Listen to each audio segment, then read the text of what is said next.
رمضان رمضان رمضان رمضان مہمان بن کے آیا رمضان کا مہینہ، صد شکر ہم نے پایا رمضان کا مہینہ۔ بسم اللہ الرحمن الرحیم۔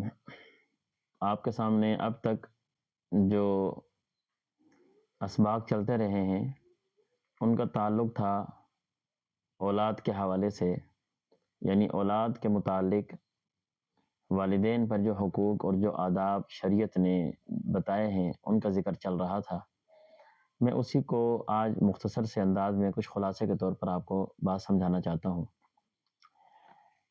بچے کی اگر آپ عمر کا تھوڑا سا جو ہے نا دورانیہ تقسیم کریں تو آپ کو نظر آئے گا کہ ایک بچے کی پیدائش سے لے کر 7ویں دن تک ایک یہ ترتیب ہے، پھر 7ویں دن سے لے کر 7 سال تک ایک یہ ترتیب ہے، 7 سال سے لے کر 10 سال تک ایک یہ ترتیب ہے، 10 سال سے لے کر بلوغت تک ایک یہ ترتیب ہے۔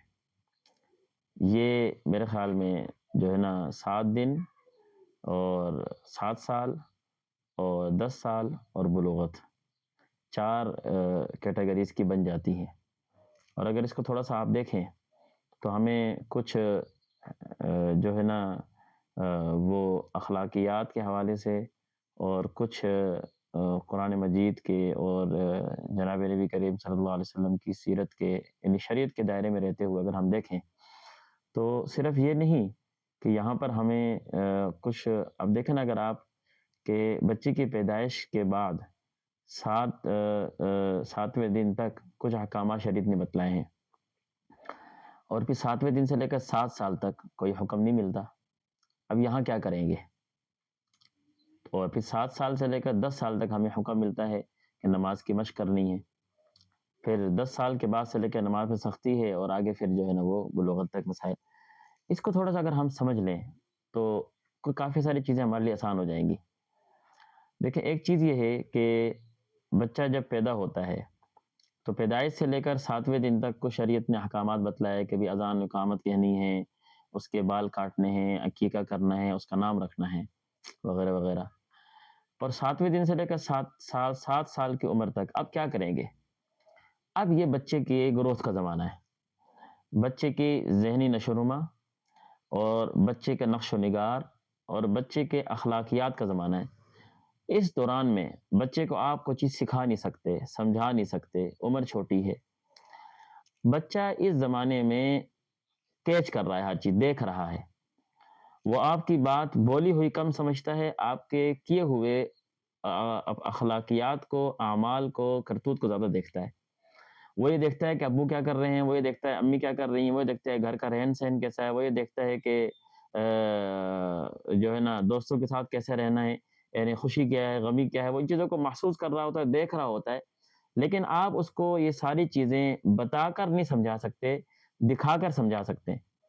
اس دوران میں یہ جو 7 سال تک کی عمر کا زمانہ ہے، اس دوران میں شریعت کی طرف سے اس پر کوئی حکم لاگو نہیں ہوتا۔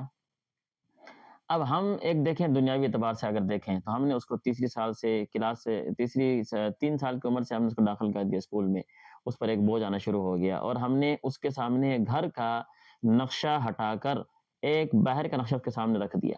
اب وہ بچے کے لیے نشو و نما ہے، وہ بچوں کی تربیت گاہ ہے، وہ بچوں کے گروتھ کا زمانہ ہے، اور بچہ اس کو دیکھ رہا ہے کہ میرے اسکول میں پڑھنے والے جو میرے ساتھ دوست ہیں، جو اور بچے ہیں، وہ کیسے رہتے ہیں، وہ کیسا کھاتے ہیں، کیسا بولتے ہیں، کیسا، اور پھر ٹیچر میری جو ہیں وہ کیسی رہتی ہیں، ان کا انداز کیسا ہے، یہ ساری چیزیں بچہ کیچ کر رہا ہے۔ اور اس دوران میں معاشرے میں چلتی ہوئی کتنی رسومات ہیں، کتنی بدعات ہیں جو بچہ کیچ کر کے اپنے اندر لے کر آ رہا ہوتا ہے۔ مثال کے طور پر برتھ ڈے آ جاتی ہے، اور پھر سالگرہ آ جاتی ہے، تو پھر فلاں فلاں یہ اسکولوں میں ساری چیزیں چلتی ہیں، اور باقاعدہ جو ہے نا اساتذہ کی طرف سے چیزیں آتی ہیں، بچہ ان کو کیچ کرتا ہے، اور بچہ چھوٹے ہونے کے ناطے سے وہ استاد کی بات کو حرف آخر سمجھتا ہے اور پورا کروانے کے والدین سے ضد کرتا ہے۔ اس دوران والدین نے کیا دیا اس کو؟ کچھ بھی نہیں دیا، اس لیے کہ یہ بچہ تو اسکول میں چلا گیا اور وہاں پڑھ رہا ہے۔ والد صاحب جو ہے نا وہ نوکری کر رہے ہیں، ملازمت کر رہے ہیں، کاروبار کر رہے ہیں، دکان چلا رہے ہیں، اما جی گھر میں ہیں، وہ گھر کے کام کاج کر رہی ہیں، بچے اسکول میں۔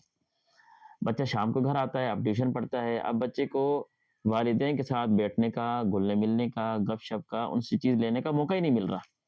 تو تربیت گاہ سے ہٹا کر ہم نے اس کو ایک اور تربیت گاہ میں بٹھا دیا، جو کہ بچے کے لیے میں سمجھتا ہوں کہ کم تربیت گاہ ہے، بنسبت اس کے کہ جو والدین کی گود ہے، والدین کا جو گھر ہے اور جو رہن سہن ہے۔ ایک ہماری یہاں یہ کمزوری ہے، اس کو ہم درست کریں۔ پھر 7 سال کی عمر کے بعد سے لے کر اب شریعت کا حکم آ رہتا ہے، اس کو نماز کی مشق کراؤ، اس کو نماز کی طرف لے کر آؤ، رغبت دو۔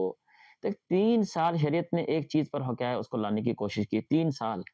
حالانکہ کوئی اور حکم نہیں دیا شریعت نے، یہ نہیں کہا کہ بچے کو کیا ہے اس دوران سچ بولنے کا عادی بناؤ، بچے کو کیا ہے اس دوران جو ہے نا کلمہ پڑھاؤ، یہ کوئی چیز بھی نہیں سکھائی، کہا کہ اس کو نماز کی مشق کراؤ۔ یہ پہلی چیز ہے اس طرف لانے کی کہ اب بچے کو یہ باور کرانا ہے کہ ہمارا ہر مسئلے کا حل نماز میں ہے اور نماز اللہ سے لینے کا ایک طریقہ ہے۔ اب یہاں پر آ کر وہ بچہ اس چیز کو زیادہ دیکھتا ہے کہ بھئی مجھے والد صاحب کہتے ہیں نماز پڑھو، ابو خود گھر میں سوئے ہوئے ہیں، اور اماں کہتی ہے نماز پڑھو، اور اماں جی جو ہے اس ٹائم گھر کے کام کاج کر رہی ہے جب مجھے نماز کا حکم مل رہا ہے۔ تو اب ہم بچے کو جو ہے نا کیا تربیت دے رہے ہیں، یہ ایک دورانی یہ ہے۔ پھر دورانی آتا ہے 10 سال کے بعد، جو سختی والا زمانہ آتا ہے اور وہ بلوغت تک چلتا ہے۔ یہ اب اس دوران ہم کیا کر رہے ہیں بچے کے ساتھ، سختی ہے تو کن چیزوں پر سختی ہے؟ تو ظاہر سی بات ہے کہ بچہ سمجھتا ہے کہ جس چیز میں والدین کی طرف سختی ہو رہی ہے یہی اصل کام ہے۔ تو سختی ہے کس چیز پر؟ بھائی اسکول جاؤ۔ سختی ہے کس چیز پر؟ بھائی ٹیوشن کا کام کرو۔ سختی ہے کس چیز پر؟ بھائی جو ہے نا وہ آج تم نے یونیفارم کیوں نہیں پہنا، آج اسکول کا کام کیوں نہیں کیا، فیل کیوں ہو گئے ہو، سبق کیوں نہیں یاد کیا، ڈائری کیوں نہیں پوری کی، یہ سارے کام۔ تو سختی نہیں ہے تو جھوٹ بولنے سے نہیں بچایا جا رہا۔ ٹھیک ہے بچہ ہے جی کوئی بات نہیں، بڑا ہو کے سیکھ لے گا، یہاں یہ الفاظ آتے ہیں۔ نماز نہیں پڑھا، چلو یار کوئی بات نہیں، بچہ ہی ہے نا، کون سا بالغ، کون سا نماز فرض ہے اس کے اوپر۔ یہاں پر آ کر ہماری کمزوری ہے۔ تو ایک تو میں نے آپ کے سامنے وہ چیزیں رکھی ہیں جو شریعت قرآن و حدیث کے روح سے ہم تک پہنچتی ہیں کہ اس دوران والدین پر کیا کیا حقوق لاگو ہوتے ہیں اولاد کے حوالے سے۔ لیکن ایک اس سے ہٹ کر کچھ اخلاقیات بھی ہیں جو ہم نے دیکھنی ہے کہ ہم اپنے رویے سے، اپنے انداز سے، اپنے تکلم سے، اپنے اخلاق سے بچے کو کیا سکھا رہے ہیں۔ یہ ایک پچھلا جو 8-9 ویڈیو ہمارے سامنے گزری تھی اس کا خلاصہ تھا کہ ہم بچے کو اس انداز سے تربیت کی طرف لے کر آئیں، تو انشاءاللہ یہ بچہ معاشرے کا اچھا فرد، اچھا نوجوان بنے گا۔ اللہ تعالیٰ عمل کی توفیق عطا فرمائے۔